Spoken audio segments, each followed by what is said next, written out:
Guys, we just finished live letter 67, and we are here to talk about everything you need to know from the last live letter going into Endwalker. Endwalker will be delayed. This is a huge deal. This does not typically happen. Obviously, with 2020, we had a single patch delay. They felt terrible. We've never seen this affect an expansion, and they just found out last Friday they needed to do this and announced it to us today. We will be moving to December 7th as the official launch, meaning the raid kicks out to 2 weeks after that, and that does push the Savage raid into early next year with the full 4 weeks. Early access will be on December 3rd, so it's the exact same gap. Those of you that haven't pre-ordered, get to it. An extra 2 weeks to do leave quests, an extra 2 weeks to finish Shadowbringers, whatever you need to do. I'm going to go for Omni 80. Let's get to it.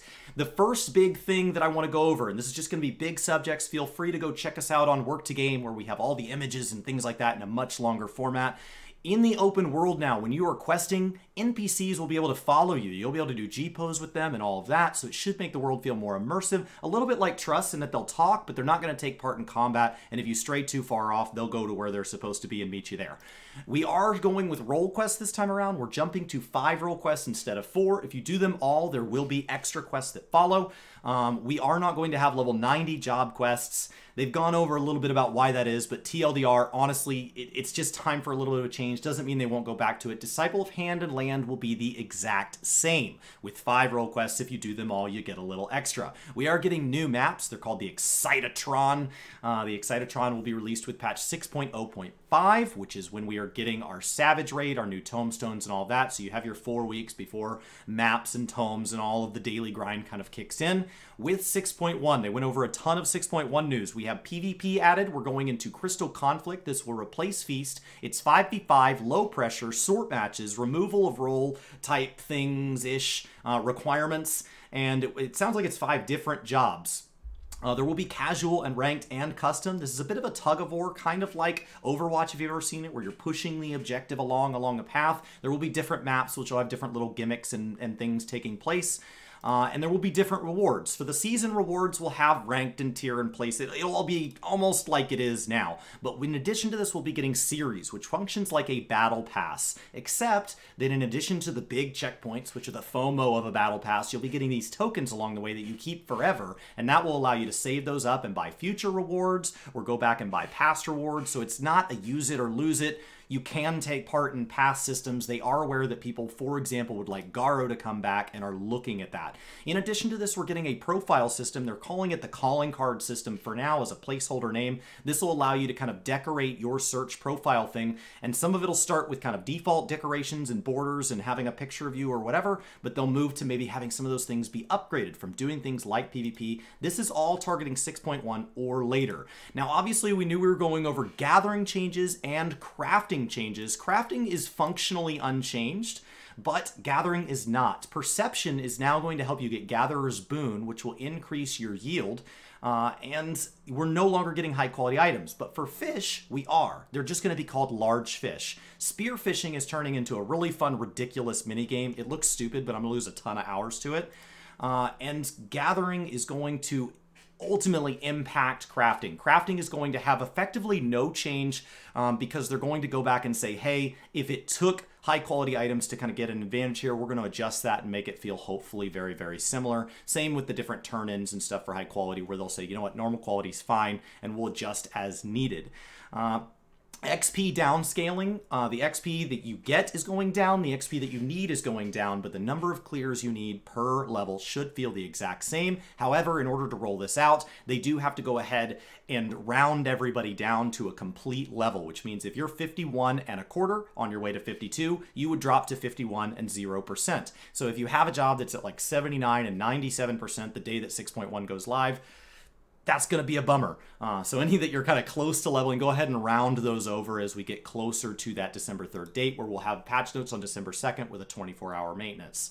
Glamour updates, 6.1 or later. The weapon exchange is dropping the tomestones portion from 1K down to 500 because they are talking about people wanting to collect multiple weapons. And so not only with Glamour are we seeing things where like they're talking about increasing number of Glamour plates, amount of spice in the Glamour dresser, they'll look at that 6.1 or later, but they're also aware that just general wanting to collect, general wanting to play all the classes, one of the values of this game is there and it's important.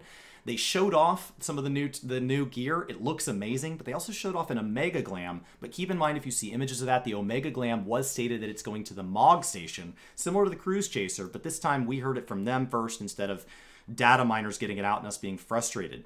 As far as keeping on the subject of glamour, Vieira, they think will be kind of ready by 6.0 to start getting more hairstyles. Roth is going to kind of be around closer to that 6.1 time frame. They're not ready to talk about female Roth. Male Vieira was better planned from the start, so it should be a little better off. They showed off the new achievement UI. It sounded like it was going to be a bigger update than what they showed, but I'm looking forward to seeing if it helps us kind of track things. Looks like it's a little easier to navigate. Looks a lot nicer.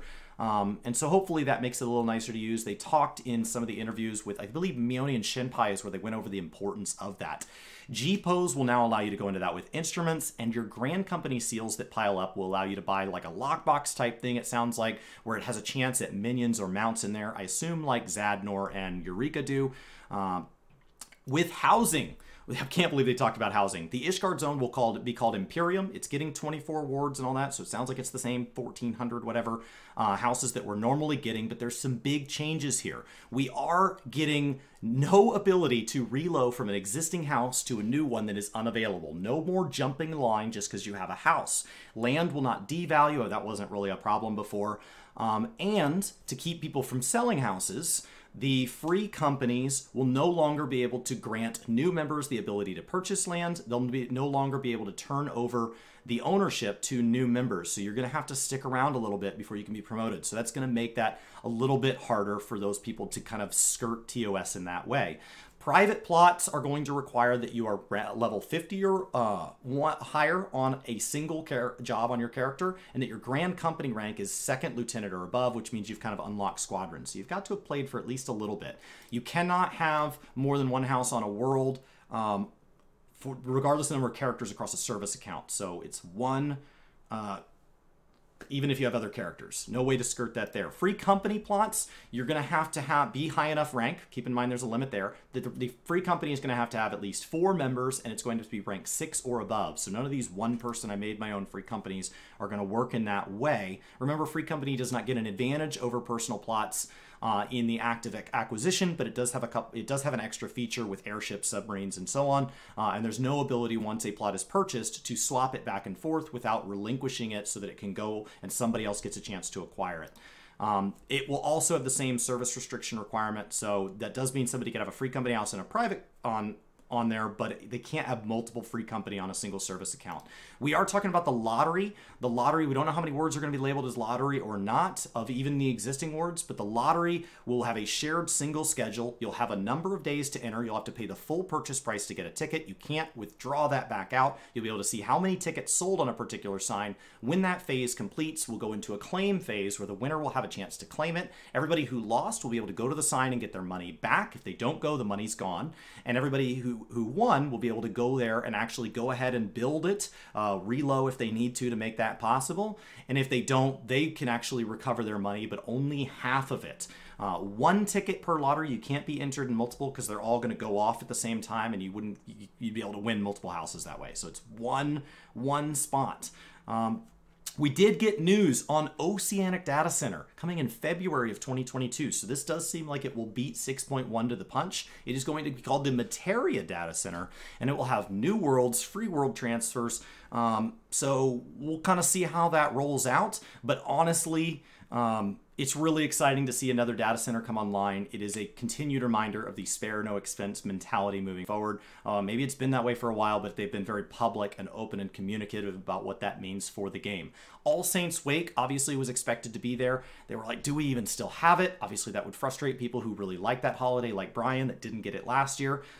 Yes, they still want to have it. They're going to delay it. So, enjoy your spring pumpkins whenever that shows up. Keep in mind, patch notes will be on the 2nd. That is the big ones. There was some weird memes about some ear stuff. There was a lot of sadness about the delay, a lot of frustration about the delay. And across the board, there's a lot of questions, a lot of other details. This is a surprisingly large amount of 6.1 information. I did feel for the devs with the delay. I cannot imagine how hard it was to go through this. I feel for everybody who this really rocks their world as far as using PTO or moving their time with family or whatever you've done to accommodate the expansion. It sucks all the way around. Obviously, not delaying would be better if the game would be just as good either way.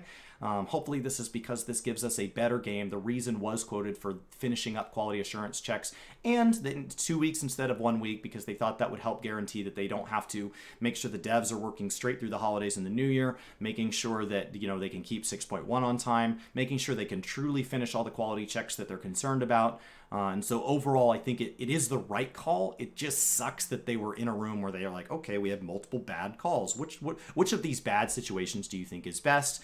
The heads of Square Enix said, hey, announcing it this late is kind of a crap move. You know, you can do it because you're Yoshi P and this is Final Fantasy XIV, but just know this wouldn't really be acceptable for anybody else. And so he said, yeah, I know. We really should have been able to see this sooner, and we are aware that that's really, really frustrating. This was a 5-hour live letter. It was very, very long, and I just covered it in roughly 10 minutes. So if you want to see more information on any of this, go check our coverage on Work to Game. Brian and I filmed a podcast over on Ginger Gaming Radio, and we actually will be publishing the summary portion of that over to Work to Game if you would like to go see that. And if you have any questions, stop by my stream.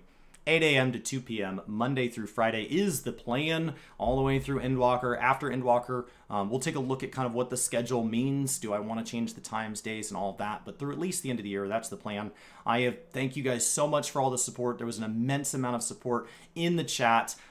People sharing their Prime subs with us, people gifting subs, people gifting bits, and just people chatting. I have been awake at this point for over 20 hours. I've been live at this point for over 20 hours. And so I really do appreciate all the support. It's meant a great deal, and it's made this a really fun day, and I look forward to the next live letter.